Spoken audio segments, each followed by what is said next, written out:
항상 대한민국에 정확하고 빠른 소식을 알리기 위한 시스코크입니다. 구독과 좋아요는 영상 제작에 큰 힘이 됩니다. 대한민국과 KF-21 전투기 공동 개발하는 인도네시아에서 또다시 대규모 전투기 도입 계약을 했다는 사실이 밝혀져 충격을 주고 있는데요. 작년 말 카타르에서 판매하겠다고 공고한 프랑스산 구형 기체인 미라지 2000 전투기의 최종 주인이 인도네시아가 되었는데 그 금액이 무려 1조 원이 넘는 것으로 알려졌습니다. 그런데 더 충격적인 건 이 많은 금액을 전액 현금으로 납부를 한다는 것인데 KF-21 전투기 분담금 8천억 원이 없어 연체시키는 나라랑 동일한 나라인지 의문이 들 정도인데요. 오늘은 인도네시아의 현실에 대해 이야기해보겠습니다. 옛말의 물건은 고쳤어도 사람은 못 고친다는 말이 있는데 인도네시아라는 국가도 여기에 해당된다고 생각되는데요.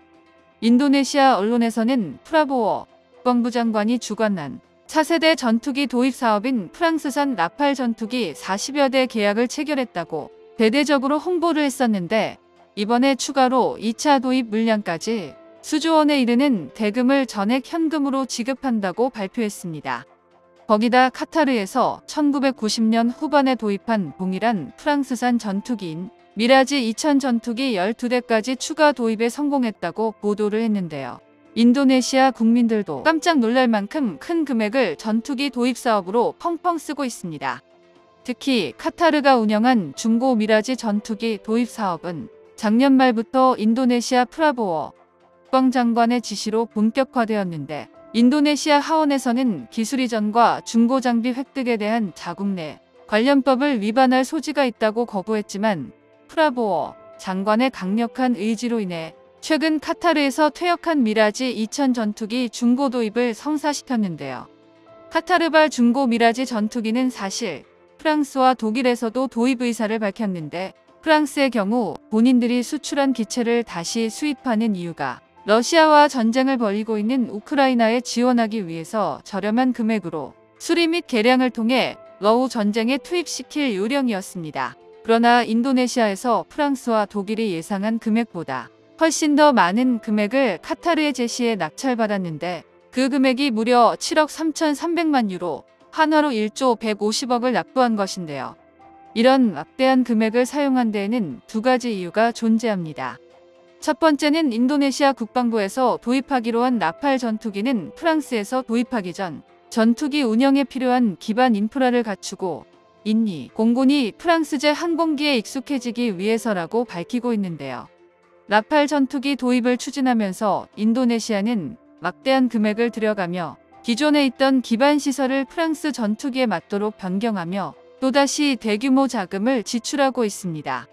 기존의 이집트나 카타르는 프랑스산 전투기 도입을 해보았기 때문에 추가 인프라 기반 시설에 투자가 없어도 되지만 인도네시아의 경우 미국산 전투기 F-16과 러시아산 수호위 전투기만 운용했었기에 추가 인프라 사업을 진행해야만 하는데요. 그러나 이렇게 되면 수조 원을 투자한 프랑스 전투기 도입으로 인해 결국 한국산 KF-21 전투기의 도입은 사실상 어렵게 되었습니다. 인도네시아는 F-16 전투기를 대량으로 운용 중이며 상위 기종 전투기는 러시아산 소호위 전투기를 추가로 운영하고 있지만 우크라이나 전쟁으로 인해서 러시아산 전투기의 운영률이 갈수록 떨어져 이를 보완하기 위해 대한민국과의 전투기 도입 사업이나 공동 개발에는 아예 손을 놔버리고 프랑스와 손을 잡는 악수를 돕는데요. KF-21 전투기의 계약 조건에 일부 기술 이전이나 전투기 시제기의 인도, 현지 전투기 생산을 통한 막대한 노동력 창출까지 수많은 기회를 인도네시아에서 포기해버렸다고 봐도 무방합니다. 정말 코앞에 이익만 쫓다가 훨씬 큰 가치를 버려버리는 실수를 저지르고 있는데요. 두 번째 이유는 바로 프라보워 국방부 장관의 내년에 있을 대통령 선거 때문입니다. 프랑스에서 판매 중인 라팔 전투기는 성능 대비 말도 안 될 정도로 높은 가격으로 유명한데요. 라팔 전투기는 중형급 전투기임에도 상당히 비싼 기체로 최신 항공전자 장비에서 타 전투기에 비해 경쟁력이 없기에 그동안 수출에서 고전했었던 기체입니다.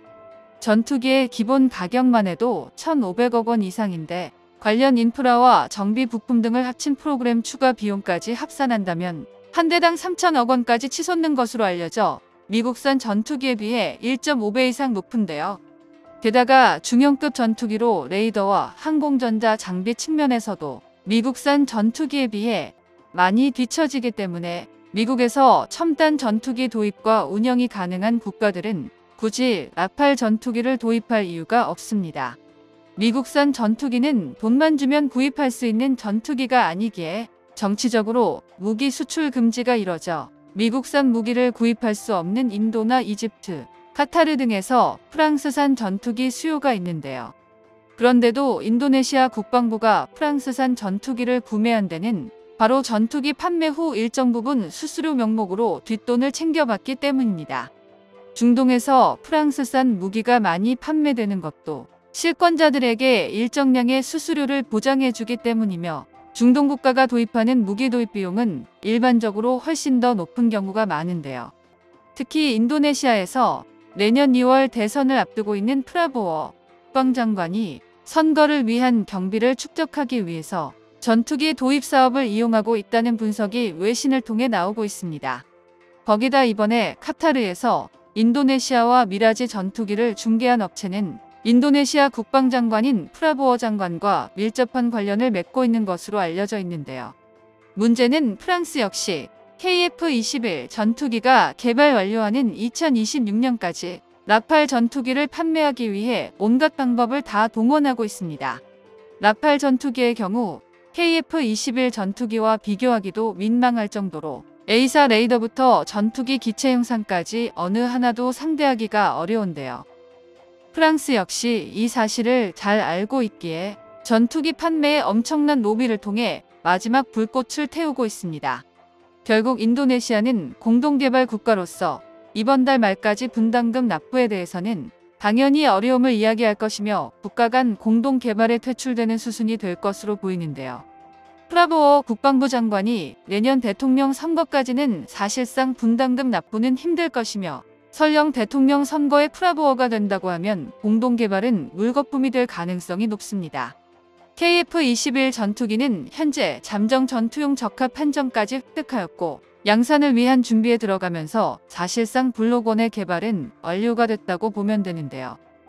KF-21 블록1의 경우 대한민국 독자 개발로 방향을 잡고 블록2의 경우 폴란드가 현재 강력하게 공동개발을 희망하고 있으나 인도네시아와의 경험을 토대로 신중하게 공동개발에 대한 계약을 하거나 아니면 동유럽의 방산 무기 수출의 허브를 위한 계약만을 체결해도 좋을 것으로 보입니다.